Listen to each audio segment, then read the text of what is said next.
Hello, I'm Austin, and welcome back to Bombchu. Humble Monthly is officially gone, and here to replace it is Humble Choice. Is it an upgrade, a downgrade, or maybe a way to charge more money? Let's dive in and find out.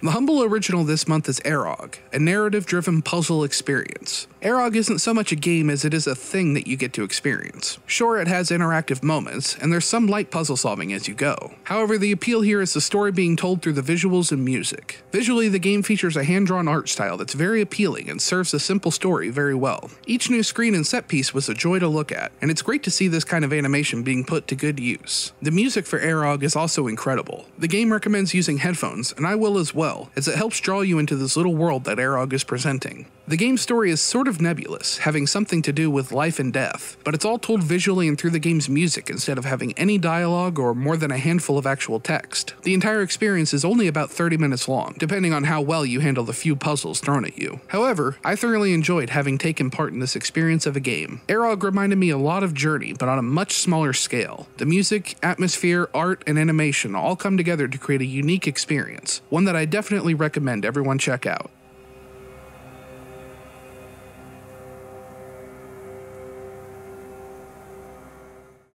Desert Child is a side-scrolling racing shooter. Starting out, all you can really do is participate in races and try to earn money. Between races, you'll sell power cores for more money, pay to repair your ship, and for food to stave off hunger. After building up at least $500 in cash, you can fly off to Mars, where the game really begins. Suddenly you can go so many places, and I honestly got lost exploring the city. You can still race straight up, but you can also take jobs like delivering pizza, or agree to throw a race, or even herd cattle. You can still sell power cores, but now you actually need them in order to power parts that you'll find for your bike, which can do all sorts of things like increase the size of your bullets. How you get parts is even flexible. As my first part, I stole off an unattended bike sitting on the side of the road. The ultimate goal is to save up a whopping $10,000 to gain entry to the Grand Prix and win, though I imagine this will take some time as I got nowhere close to having that kind of cash. I feel like I've barely scratched the surface here, but I'm glad I played past the initial chapter, as the game went from being very simple and repetitive to putting me in a position where I'm struggling to choose what I want to do, because there are so many choices.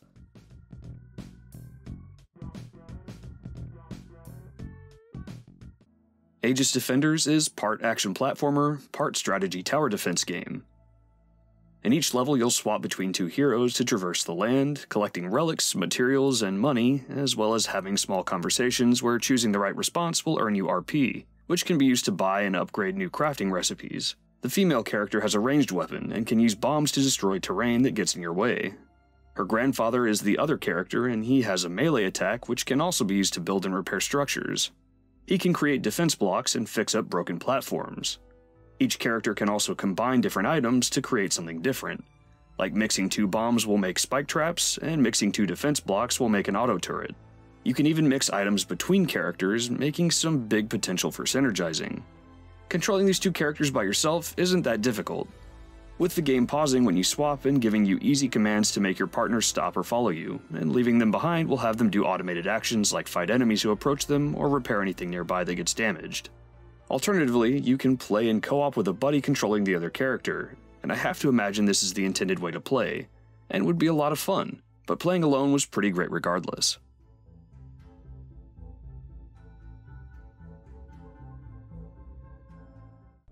X-Morph Defense is an action tower defense game where you play as aliens invading Earth. You fly around a quick little spaceship packing some solid firepower, allowing you to shoot down enemies yourself. As things start to get hairy, you can start planting attack towers to help ease your burden. Where you really start to strategize is with creating gates. Towers that are close enough to each other can link up to create an electric gate, which enemies can't pass through. You can use this to reroute enemies so that they'll take much longer to get to your base and force them to pass a lot more of your towers. Once you make it through all the waves, most of your planning is thrown out the window as a massive boss comes crashing through the city, crushing everything in its path, including your towers. Strategize and take it out before it makes it to your base, or you're toast. This was pretty fun, if a little basic on what you can do with your towers, but I imagine the options will grow as you progress through later levels. Getting to jump in directly to join the fight adds a lot, and it feels great to fly around raining down death and destruction.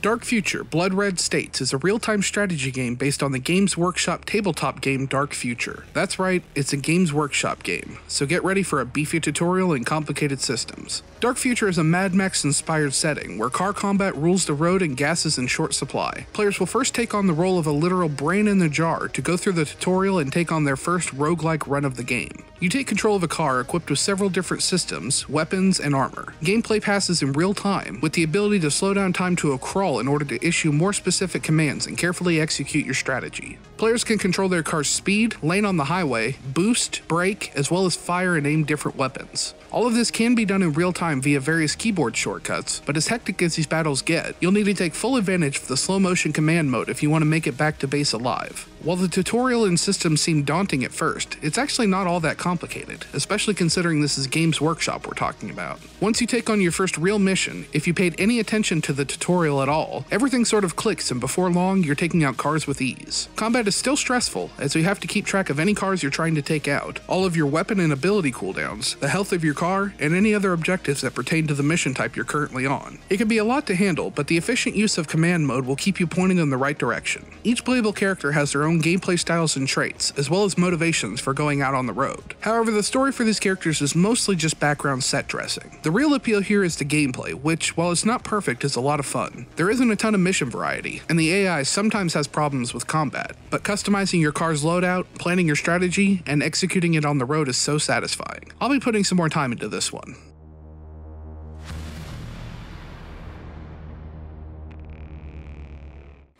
Horizon Chase Turbo is a racing game inspired by arcade racers from the early 90s like Top Gear. Objects are in proper 3D now, but somehow the developers managed to maintain the general look and feel of the old 90s games with the way the background moves, clever track layouts, and bright fun colors all around. Across your races, you'll be earning points both from what place you get, as well as collecting coins that are strewn about the track. To get the maximum score on any given stage, you have to get first place and collect every coin. Doing one or the other in campaign mode is not that hard, but doing both is a bit of a challenge. Thankfully, you don't have to max out your score on every level to progress, and along the way you can even earn your way into upgrade races, which will give you permanent upgrades for all of your cars, if you can manage to place in the top 3.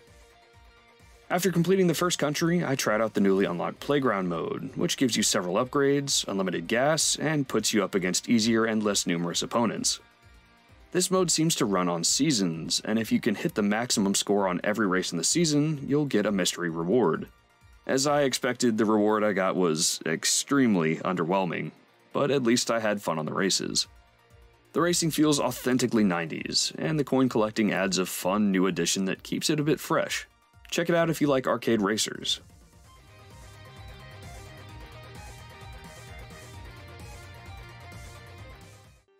Dead in Vinland is a management/survival sim RPG released in 2018. The game opens with a Viking family led by patriarch Arrog fleeing their homeland after it's raided. They end up shipwrecked, seemingly alone, on an unknown island. Gameplay is completely turn-based and lets players assign each of the group members to do different tasks throughout the day. Each day is divided up into 3 segments, with the group coming together to eat and rest each night. Each character has a whole list of stats to keep track of, including temporary status effects such as being injured or poisoned. If any of the characters lose too much health, becomes too depressed, or have been starving or dehydrated for too long, they will die. If any of the main family members die, it's game over. When completing tasks or gathering at the end of the day, characters will come across random scenarios, and players are presented with options to approach the situation. Success of any given action is determined by the character's stats, as well as a little bit of luck. These sections are where the game's writing gets a chance to shine. While the game features a Viking-style setting, it's not historical in nature, and the writing has a dark comedic nature to it that makes these little encounters an entertaining diversion from the sometimes horrible things happening to the group.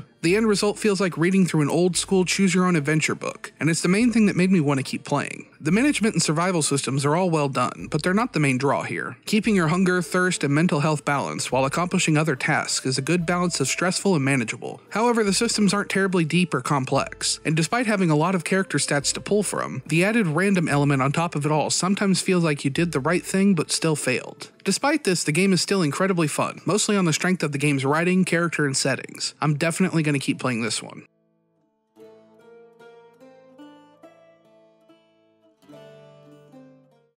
Phantom Doctrine is an XCOM-style turn-based strategy game with a spy thriller twist. The game is set in an alternate history 1980s during the Cold War, with more fantastical elements like brainwashing and global conspiracy playing a major role in the story. Gameplay is much like XCOM, with players moving their units around a map, accomplishing objectives, and taking out enemies. Combat differs from XCOM though, in that shots are guaranteed to hit. If you have a line of sight on someone and take a shot, you'll do at least some amount of damage. The removal of this often comically frustrating miss mechanic featured in XCOM makes the combat feel a little bit more realistic and less of an annoyance. After completing the first non-tutorial mission, I was feeling pretty excited about this game. However, I was then taken to the main base, and the onslaught of tutorials and systems began. There is a never-ending torrent of information thrown at you at this point, and I was struggling to keep my attention to the game long enough to even grasp what all these mechanics meant. Between training individual agents, healing agents injured in combat, building new additions to your base, gathering and connecting intel on different organizations and persons of interest, and assigning agents to go on field missions, it's almost impossible not to feel overwhelmed. I tried to understand some of the systems at play, but found myself bouncing off of them so hard, I had forgotten how promising this game had started. I know that XCOM featured a similar base management system, but nothing in that game felt nearly as complex and unintuitive as it does here. While a Cold War spy thriller makes for an excellent setting for a tactical strategy game, and the combat is promising at first, the deluge of systems thrust upon the player all at once is overwhelming and left me unable to continue. If you're a big fan of some of the deeper and complex systems present in XCOM, and want more base management and Cold War spies, you might get some enjoyment out of Phantom Doctrine. However, for everyone else, I can't recommend checking it out, and I definitely won't be playing more.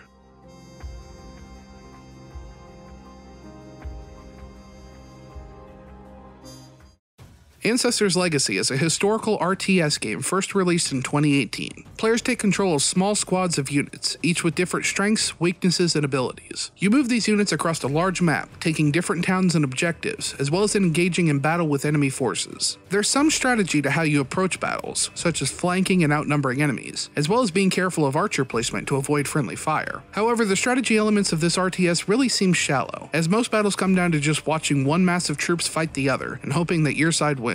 There's some basic base building and resource management, but your options are limited to predetermined places on the map, offering little in the way of varying strategy for each mission. Missions do offer side objectives, but the reward for clearing them doesn't feel worth the extra time it takes to finish the mission and move on to something new. The story is incredibly lackluster as well. Cutscenes have a cool stylized look to them, but that's about the only positive here. The historical settings are less reenactment and more Hollywood stereotype. The game does pull some real names, locations, and battles, but everything else is embellished to the point of ridiculousness. What you're left with is forgettable, one-note characters giving generic dialogue about a plot I couldn't care less about. Ancestors Legacy doesn't offer the strategical depth of something like the Total War series, and also fails as a casual, satisfying ancient battle game by being mind-numbingly boring. I won't be playing any more of this one.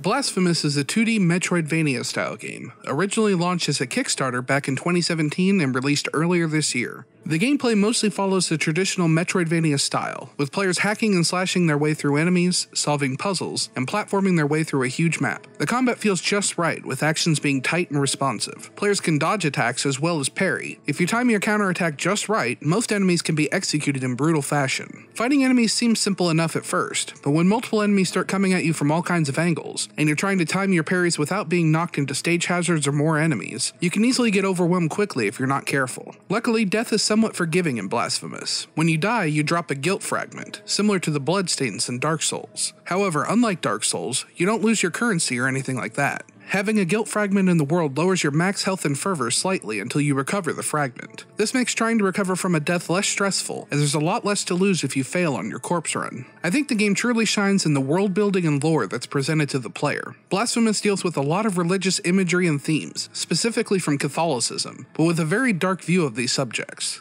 The world draws a lot of visual influence from the painting A Procession of Flagellants by Francisco de Goya, and it really does look and feel like that painting has come to life. The story is something I'm still working on, as Blasphemous doesn't take the time to spell everything out for you. Instead, it takes a Dark Souls approach, rewarding players for reading item descriptions, observing their environment, studying the designs of bosses, and listening closely to every line of dialogue. While I know this approach is going to put off some people, it's something that made me love and obsess over Dark Souls lore to this day, so I'm glad to see it here as well. Blasphemous also features features some beautifully animated and designed cutscenes, even though they are extremely dark and brutally disturbing in nature at times. Both the opening cutscene and the one that comes after beating the first boss set the bar for what to expect. It's dark, it's disturbing, and yet the level of detail and talented work that went into these cutscenes is just awesome. Blasphemous takes a little bit from some of my favorite games, genres, and themes, and wraps them all together in a bloody Catholic bow. I'm definitely going to keep playing this one.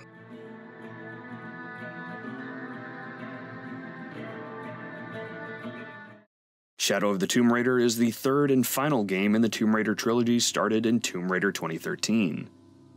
Lara is back and she's no longer anything like the timid college student we saw in the first game. She's a lean, mean killing machine, and in the opening cutscene we see just how much she values archaeology, valuing the discovery of new information over her own safety. If you played Tomb Raider 2013 or Rise of the Tomb Raider, you know what to expect here, and there's a very similar feel to gameplay. Great climbing, great combat, and lots of skills to unlock with experience and level ups. You'll be hunting down treasure and materials to get upgrades for your weapons, and of course, solving more intricate puzzles in the tombs, which each provide a major upgrade.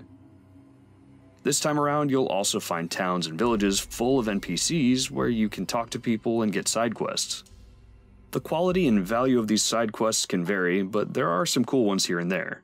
But yes, it's still Tomb Raider, which is excellent. If you liked either of the previous games in the series, you'll almost certainly like this one too. Technically, this is the best game of the series, with stellar visuals and a really polished engine, leading to some of the smoothest climbing sections I've experienced. In terms of story and atmosphere, I still think the first game takes the cake for me, because it's such a unique take on Lara, and it really draws you into the atmosphere that you're facing a threat you're not prepared to deal with. Still, Shadow of the Tomb Raider has a lot going for it. And although Lara is now a badass who doesn't afraid of anything, she's at least not the wishy-washy mess she was in Rise of the Tomb Raider.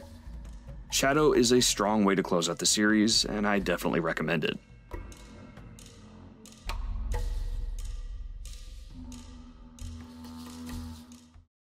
So if you're on the basic plan, is this bundle worth it, and which games should you choose?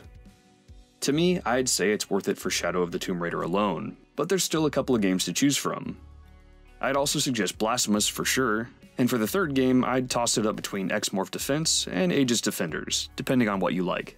I'm in agreement with Austin on the first two picks. Shadow of the Tomb Raider is an obvious choice, and Blasphemous just has so much going on in its favor. And for the third game, In Vinland has a lot to offer as well. If you're on the premium plan and looking for a game to drop, I'd have to go with either Ancestor's Legacy or Phantom Doctrine. One for being too shallow and boring, and the other for being way too complex. I bounced off of both of these pretty hard, and they both make for obvious choices of games to skip this month.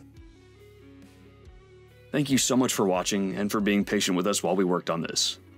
Future Humble Choice reviews should be out much faster. We'd love to know what you think of the format.